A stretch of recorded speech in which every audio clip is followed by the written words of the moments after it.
Hello students, how are you all? So let us start our topic in today's class.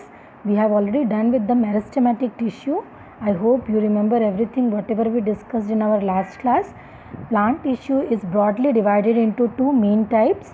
One is the meristematic tissue, which is ever growing tissue in plants, and other is the permanent tissue. Okay, so we have discussed about meristematic tissue and the type of meristems present in the plant. Now we will take up the permanent tissue. Here in the slide we can see that the parent cell, they keep on dividing and they form number of cells, but at a time they lose the ability to divide and they get converted into a permanent tissue by taking up a specific function. Here in the slide you can see these are on the tip, these are present the meristematic cells, that is the apical meristem is present, but as soon as this meristematic cell they lose their ability to divide, then they must take up a particular function, and this process is known as differentiation. Differentiation is a process in which the cells stop dividing and they take up a particular shape, size, structure and a specific function and get converted into permanent tissues. Now here, since permanent tissue have a lot thing to do in the plants, we will divide it again into simple permanent tissue and complex permanent tissue. Permanent tissues को further हम divide करेंगे simple और complex में. तो आज के video में हम डिस्कस करेंगे about the simple permanent tissue. Now simple permanent tissue can be further divided into parenchyma, collenchyma and sclerenchyma cells depending upon their location and function what they are performing. Okay, तो simple permanent tissues में से अभी सबसे पहले जो हम discuss करने वाले हैं that is about the parenchymatous tissue. Here on the slide you can see the front view and the side view of the parenchymatous tissue which is made up of these parenchyma cells. और इन parenchyma cells की क्या खूबी होती है, ये लंबे होते हैं, आप यहाँ पर स्लाइड में देखो, and they are elongated, they are living. alive means ये लिविंग सेल हैं. इसको याद रखना है हमें. इनकी जो वॉल होती है वो बहुत ही थिन होती है और ये काफ़ी लूजली एक दूसरे के साथ में अटैच्ड होते हैं. एक सेल और दूसरे सेल के बीच में you can see there is large intercellular spaces. In front view it is not visible, but in side view you can see here in the four cells we can see gap in between, and these are called the intercellular spaces. The word intercellular means what? एक cell और दूसरे cell के बीच में जो space होता है उसको हम कहते हैं intercellular spaces. So these were the properties of parenchymatous cell. They are elongated, they are living cells, their cell wall is very thin, they have large intercellular spaces and they are loosely held with each other. Okay, now let us see there is some more specificity in parenchymatous tissue. अगर इन parenchymatous cells में अगर chloroplast आ जाता है containing chlorophyll pigments, then they are called क्लोरेन्काइमा cells. क्लोरेन्काइमा parenchyma का ही एक type है, एक special type है जिसमें ये पैरेन्काइमेटस सेल्स जो होते हैं उसके अंदर क्लोरोप्लास्ट ऑर्गेनली आ जाती है और वो प्रॉपर ग्रीन कलर के हो जाते हैं and they perform a specific function of photosynthesis. Okay, now if the cavities, if there is large air cavity in between the cells, अगर सेल्स के बीच में काफ़ी ज़्यादा एयर स्पेसेस हैं, एयर भरी हुई है, तो ये पैरेन्काइमेटस सेल्स काफ़ी लाइट वेटेड हो जाते हैं and they form specific tissue called aerenchymatous cells made up of aerenchymatous cells, and this provides buoyancy to the aquatic plants. जो भी एक्वेटिक प्लांट्स होते हैं उनका जो पैरेन्काइमा होता है वो स्पेशलाइज हो जाता है और उसमें एयर कैविटीज़ भर जाती हैं सेल्स के बीच में, जिसकी वजह से वो लाइट वेटेड हो जाते हैं और प्लांट्स को फ्लोट करने में हेल्प करते हैं। न केवल ये प्लांट्स को फ्लोट करने में, that is they provide buoyancy, they do one more function, they provide the exchange of gases from the surface of the leaves. Okay, so this type of parenchyma tissue is a special type of parenchymatous tissue. And one more differentiation is there. एक और काम ये करते हैं, parenchyma कितने तरह के हुए, फर्स्ट इज क्लोरेन्काइमा, सेकेंड इज एरेन्काइमा। और यदि यही पैरेन्काइमेटस सेल्स, यहाँ पर आप येलो कलर से ये फिल्ड है पैरेन्काइमा सेल, अगर इसके अंदर न्यूट्रिएंट्स, वाटर या फूड स्टोरेज हो जाता है तो फिर ये क्या करते हैं, पैकिंग का काम करते हैं, न्यूट्रिएंट कंटेन करने का काम करते हैं। और इसको आपने देखा भी है, खाया भी है। जितने जो हमारे फल होते हैं उसका जो एडिबल पार्ट होता है वो इसी तरह के स्पेशलाइज्ड पैरेन्काइमेटस सेल से बना होता है। ठीक है, ये पूरे के पूरे प्लांट के पार्ट को, पूरे जो जैसे एप्पल है तो एप्पल में जितना वो जूसी और फ्रूट वाला जो पार्ट है जो स्वीट इन टेस्ट है, that is made up of parenchyma cells which are containing stored food and nutrients in them. So we have learnt here about three types of parenchyma cells. First is chlorenchyma, second is erenchyma, and third is the food stored, nutrient stored cells, special cells of parenchyma. Okay, now we will get into second type of simple permanent tissue, and that is known as collenchyma. Don't get confused between collenchyma and chlorenchyma. Chlorenchyma is a parenchymatous tissue having chloroplast in it, and it performs the function of photosynthesis, whereas collenchyma, it provides flexibility to the part where it is present. For example, it is present in the stalk of leaves which is called petiole. वहाँ पर ये tissue present रहती है जो कि wind के साथ में लीव्स को ईजिली बेंड करने में, बेंडिंग मूवमेंट में हेल्प करती है without its breaking. Here in the diagram you can see, and what are the properties of this type of collenchyma tissue? They are also living like our parenchyma. They are also elongated, but one thing is, the difference is they are irregularly thick. That means here you can see some pink color deposition is there, means they are not even all about in the boundary. चारों तरफ से ये sales बराबर नहीं होते, कहीं कहीं पर थोड़ी सी थिकनिंग शुरू हो जाती है. और ये थिकनिंग, ये जमावट किस चीज़ की है? It is due to the presence of a chemical substance. ठीक है, ताकि धीरे धीरे इसका नेचर आगे जा कर के चेंज हो. और second main point of difference is they have less intercellular spaces. So here in the diagram you can see all the pink region, all this pink region is the thickening of the cell wall. So they are irregularly thick. So I hope कि collenchyma का properties आपको समझ में आ गई हैं. They provide mechanical support to the plant also, and they allow the easy bending of the leaves or any plant part. Okay, now we will look into the third type of and very important type of simple permanent tissue, and that is sclerenchymatous tissue made up of sclerenchyma cells. Here you can see the cell has all these three cells. They have only pink covering all around their cell wall. It means what? It means, very important students, note it here, ये cells dead होते हैं.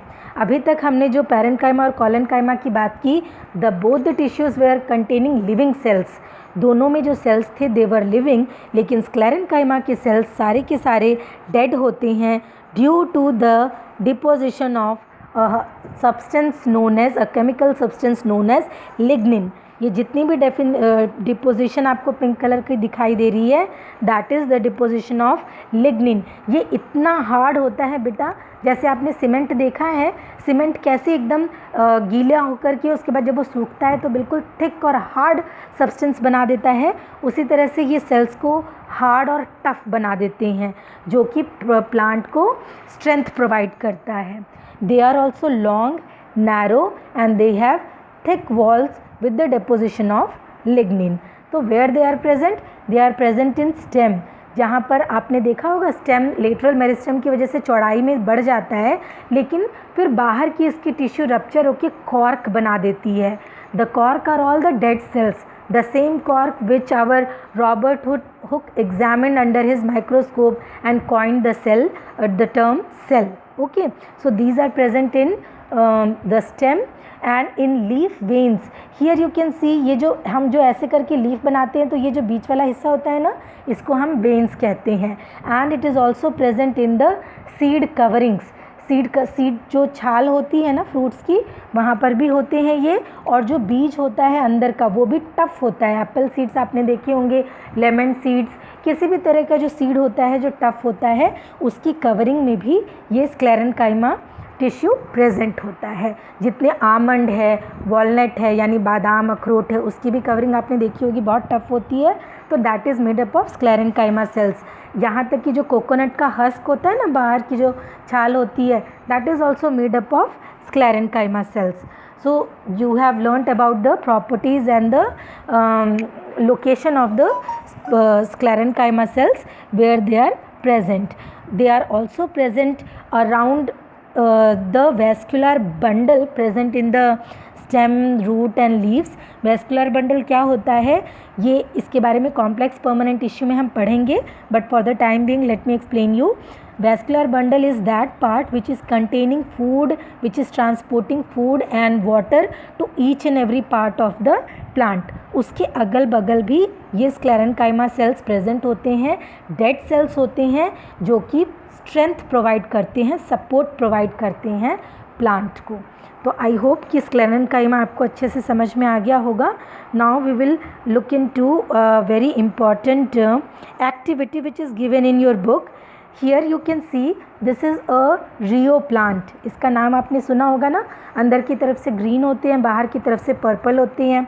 तो अगर हम forceps से बिल्कुल पतली सी skin इसकी रिमूव करें और उसको हम लोग माइक्रोस्कोप के अंडर स्टेन करके, यानी सैफ्रनिन एक पिंक कलर का लिक्विड होता है जो हम उस पतली सी स्किन पर डालते हैं ताकि हमारे सेल्स डेड ना हो, या ड्रॉप ऑफ वाटर भी हम डाल सकते हैं to make the cell at least living for some time.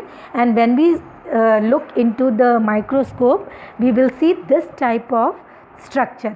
ये हमारे सारे सेल्स हैं। यहाँ देखो ये कितने अच्छे से टाइटली पैक्ड होते हैं, बट इन्हीं सेल्स के बीच में बच्चों हमें एक स्पेशल स्ट्रक्चर दिखाई दे रहा है, and this structure is known as stomata. Here you can see two kidney shaped structure, and this structure is known as stomatal cells, okay, or the guard cells which control the opening and closing of stomata. So let me take you again back to the slide. Here in this slide you can see the leaf or the stem or the roots. Every part of the plant it has a protective covering। पूरे के पूरे plant part में, चाहे वो stem हो, root हो, leaf हो या ब्रांचेस हो, एक पूरे के पूरे प्लांट को कवर करता हुआ एक टिश्यू होता है जिसे हम कहते हैं एपिडर्मिस। Very important. वाई? क्योंकि जैसे हमारी स्किन ने पूरे हमारे अंदर के मसल्स को, नर्व्स को बचा के रखा है, उसी तरह से एक पूरी स्किन की, एक पूरी टिश्यू की कवरिंग होती है पूरे के पूरे प्लांट पार्ट पर, जो उसको प्रोटेक्ट करती है। किस चीज़ से प्रोटेक्ट करती है? From mechanical injury. कोई भी कट फट ना लग जाए जानवरों के खाने से, या कुछ चीज़ें उड़ के जा रही हैं उससे लीफ पे कट ना लग जाए, या एंट्री ऑफ फंगई और बैक्टीरियल इन्फेक्शंस ना फैले, उसकी वजह से देखा होगा आपने लीफ में क्या होता है। लीफ में बड़ी इजीली हम देख पाते हैं, लीफ के ऊपर आप एक पत्ता लोगे और देखोगे कि ऊपर में बड़ी शाइनी सी कोटिंग होती है, वो जो लेयर है वो एपिडर्मल लेयर होती है, जिसके ऊपर एपिडर्मिस जो है वो एक हल्की सी वैक्सी कोटिंग सिक्रीट करती है, जिसकी वजह से लीफ हमको शाइनी दिखाई देती है। So here you can see this is the epidermal tissue, single layer की होती है, लेकिन जो डेजर्ट प्लांट होते हैं वहाँ पर ये 2-3 लेयर थिक भी हो सकती है, but normally it is only single layer thick. एक एक सेल प्रॉपरली अरेंज होंगे और एक पतली सी परत बना लेंगे जिसके ऊपर वैक्सी कोटिंग होती है, जिसको क्यूटिकल भी कहते हैं। और इस एपिडर्मल टिश्यू पे जो प्रोटेक्टिव लेयर है, शाइनी लेयर है, उसमें ये स्टोमेटा आपको दिखाई दे रहे हैं, स्टोमेटा प्रेजेंट होते हैं। और इनकी खास बात क्या है, the cells are tightly packed and they don't have any intercellular space. इनके बीच में इंटरसेल्यूलर स्पेस यानी एक सेल दूसरे सेल के बीच में स्पेसेस नहीं होंगे, टाइटली पैक्ड होंगे। Okay, now here you can सी, यहाँ पर केवल एक स्टोमेटा दिखाया है, बट कई सारे स्टोमेटा होते हैं। और एक और बात बच्चों, ऊपर के सरफेस लीफ के ऊपर वाले पत्ते के ऊपर में स्टोमेटा कम होते हैं, नीचे साइड में ज़्यादा होते हैं। क्यों? अगर ऊपर के साइड में ज़्यादा स्टोमेटा होंगे तो ज़्यादा से ज़्यादा पानी इवेपोरेट हो जाएगा और प्लांट हमारा मुरझाना शुरू कर देगा, इसलिए नीचे के सरफेस में स्टोमेटा ज़्यादा होते हैं। तो ये तो थी स्टोमेटा की बात। और स्टोमेटा क्या करता है, it allows the exchange of gases, या मतलब CO2 लेता है, फोटोसिंथेसिस करता है और ऑक्सीजन बना के बाहर फेंक देता है, जिसको हम लोग ले लेते हैं। दूसरा इम्पॉर्टेंट काम है ट्रांसपिरेशन का। अब एक चीज़ याद रखिए, जितना भी प्लांट पानी लेता है उसका 80 to 90% पानी वो फेंक देता है।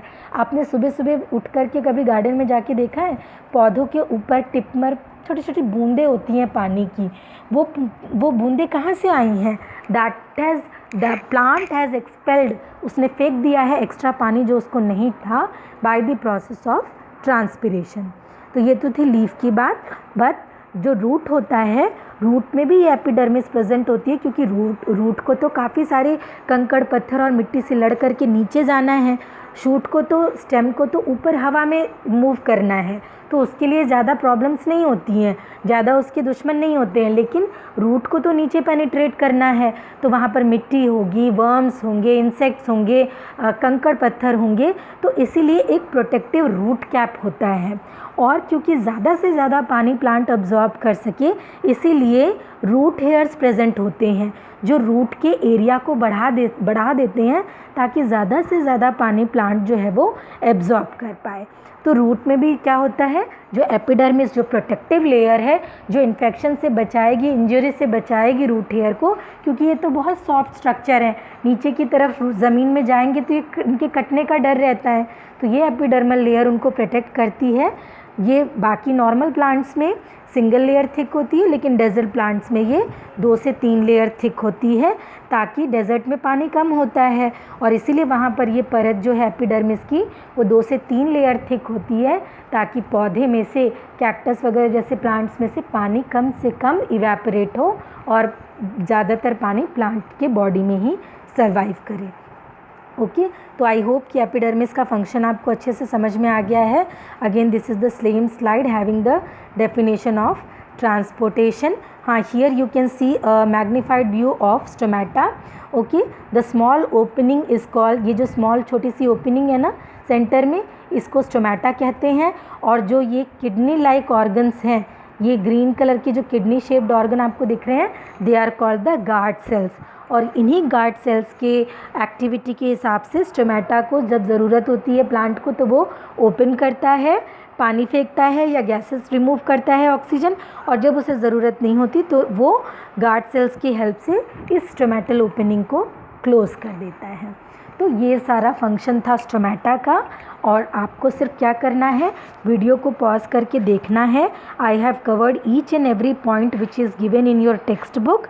That much is sufficient for your PT1 or your half yearly or your final exams.